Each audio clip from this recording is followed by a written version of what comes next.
Failing to win hearts and minds, it's NES Works episode 102. I'm just trying to improve employee-management relations.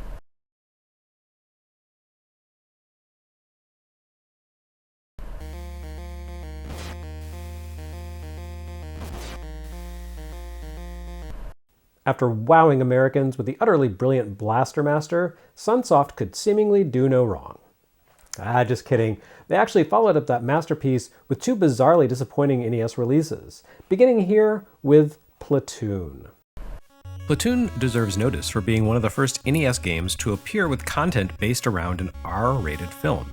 It's preceded by RAMBO, but Platoon feels a lot harder to reconcile with the nature of the NES audience circa 1988 than RAMBO was. Despite that movie's shocking for its time violence, RAMBO films beyond the original First Blood have always blurred the line between brutal war drama and escapist cartoon. That probably has a lot to do with the front and center presence of Sylvester Stallone, whose lazy snarl and hyper-muscular physique made the actor into a borderline cartoon himself. His weird combination of peak male performance with a distinctly rubbery face and personality lent itself to satire, a living Mad Magazine lampoon of himself. And it's always made it tough to take his work too seriously. Platoon, on the other hand, is a different matter altogether. Written and directed by Oliver Stone, Platoon turned the director's critical eye toward the American experience during the Vietnam War. Oh, sorry, did I say war? I meant police action, since the US hasn't formally declared war since the 1940s, despite having spent tens of trillions of dollars on the military since then. I don't know, it's weird. Anyway, it's precisely that sort of uniquely American cognitive dissonance that Vietnam veteran Stone hoped to explore in Platoon. He created a war film about as unlike Rambo First Blood Part 2 as you could possibly imagine.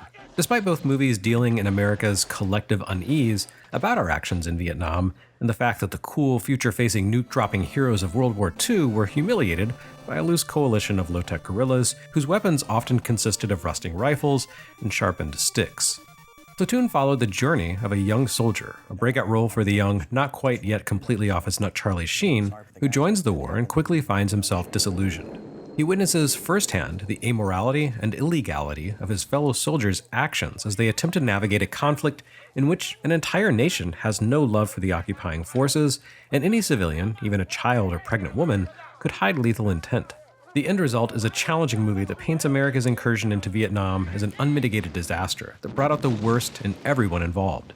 It's certainly not a perfect film, but Stone's fairly grounded perspective and personal experience make Platoon a more compelling commentary on the war itself than, say, Apocalypse Now, which used the conflict more as a backdrop for a descent into a person's madness rather than engaging with the morality of that war itself. Anyway, that's the movie that Sunsoft decided to bring to NES. One where American soldiers murder civilians. One that ends with the main character weeping over his dead comrades after killing his own commanding officer. Perfect stuff for the under 10 set, really. The NES would go on to host games based on a number of other R-rated flicks, but again, nearly all of those would revolve around iconic, charismatic, vaguely cartoonish lead figures like Arnold Schwarzenegger, Bruce Willis, and ROBOCOP. Platoon's most famous image, on the other hand, is not a hyper-muscular man or nigh-invincible cyborg in the future, but rather a young wounded man raising his arms to the heavens in despair. Which raises the question, how in God's name do you adapt something like that to NES effectively, let alone tastefully? Sunsoft provides an easy answer here. Point simply, you don't. Platoon, the video game, is a joyless slog that lacks even a morsel of entertainment, while dehumanizing the Vietnamese people in precisely the way that the movie pushed back against. Technically, the blame for this entire endeavor lies with Data East, who originally licensed the game for home computers.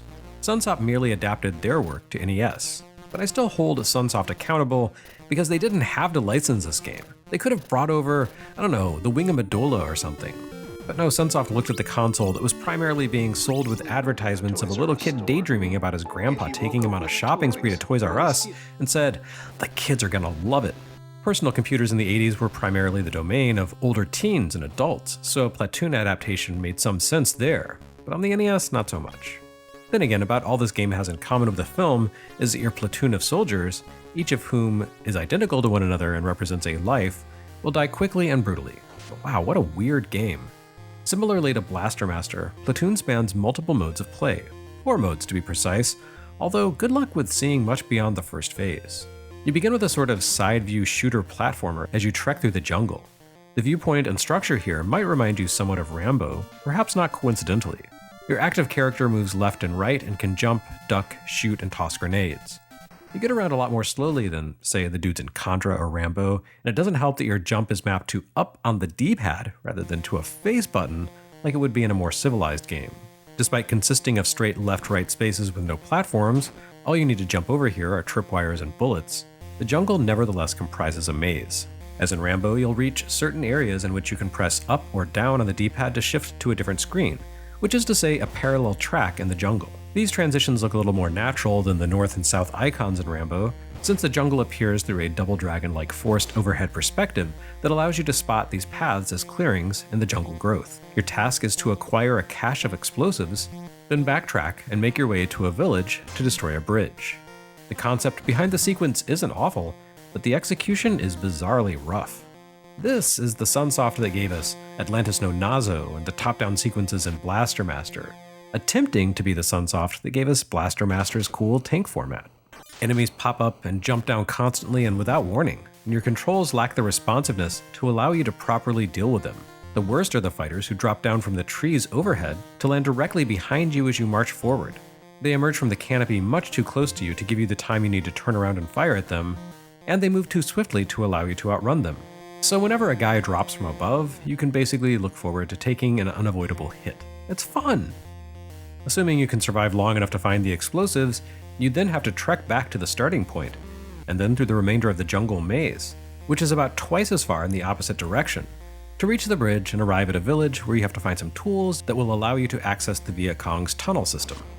In the village, you need to take care not to shoot civilians or else your morale meter will drop, which is some real misaimed gamification of the movie's first pivotal plot sequence.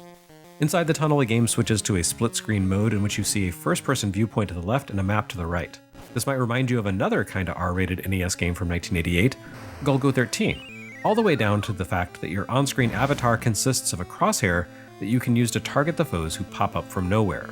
Credit to Platoon though, these mazes are a lot more navigable than GOLGO 13's thanks to the on-screen map display. Did anyone actually complete a GOLGO 13 labyrinth without referring to the maps printed in the manual and in Nintendo Power? Absolutely not, and Platoon cuts to the chase and just gives you that information on screen. This is its one instance of thoughtful design. Cherish it. While maneuvering through the maze, you need to gun down hostiles and find your way to a handful of items that will allow you to advance: a compass, flares, and of course the exit. Somehow surviving the tunnels against the game's frustratingly stacked odds sends you to the third phase, the foxhole sequence. Here you have to gun down enemies in a first-person shooting gallery perspective, surviving their attack waves for a few minutes until I guess you run out of people who want to kill you.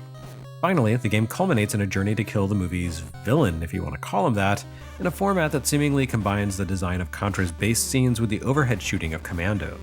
This final phase consists of a series of top-down single-screen scenes in which you need to move from the bottom to the top of the screen while avoiding attacks by enemies who dash from one side of the screen to the other. Once you reach the top of the screen, you need to select a direction to head in order to find the critical path. So I guess it's kind of like Section Z? The important thing is that Platoon is not as good as any of these other games I have just mentioned. It's truly the definition of less than the sum of its parts.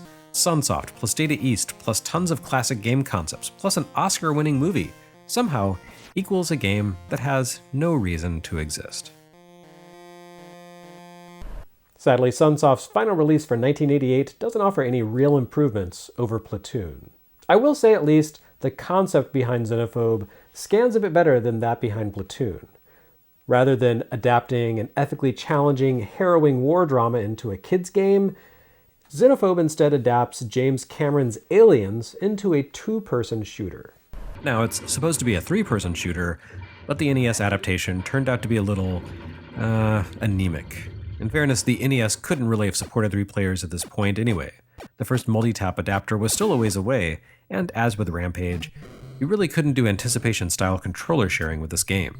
Now, we've already looked at Xenophobe on Atari Lynx as part of Game Boy Works Gaiden. That version supported up to 4 players thanks to that system's daisy-chain multiplayer support. That's twice as many as the NES game, which is understandable. But sadly, this is not the only way in which the NES version of Xenophobe fails to live up to its portable counterpart. On the whole, this version just feels a lot more scaled down than seems necessary. 1 or 2 players find themselves trapped in a series of space bases located across moons, asteroids, and other extraterrestrial settings. The backdrops don't really matter though, because all you see are the base interiors, which tend to look and function more or less alike. The layouts of the bases in the NES game have been streamlined considerably from the arcade release, and the graphics look almost like stick figures.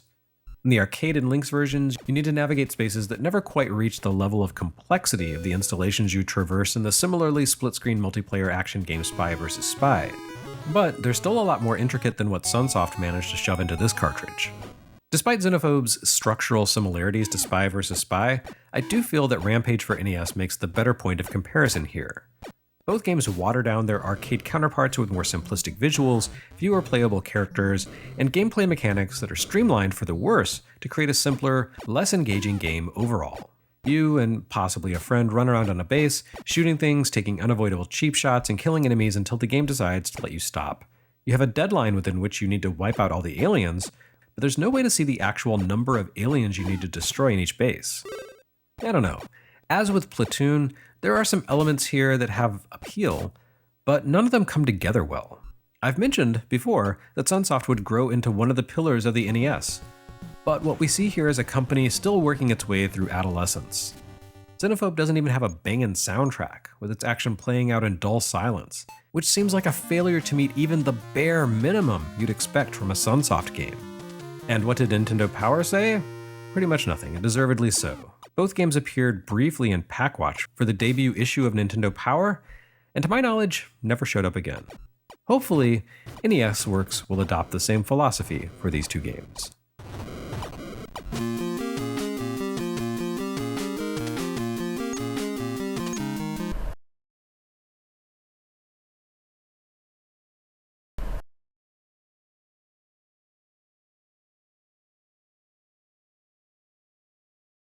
Next time on NES Works. Oh, look at the time. Is it Halloween already?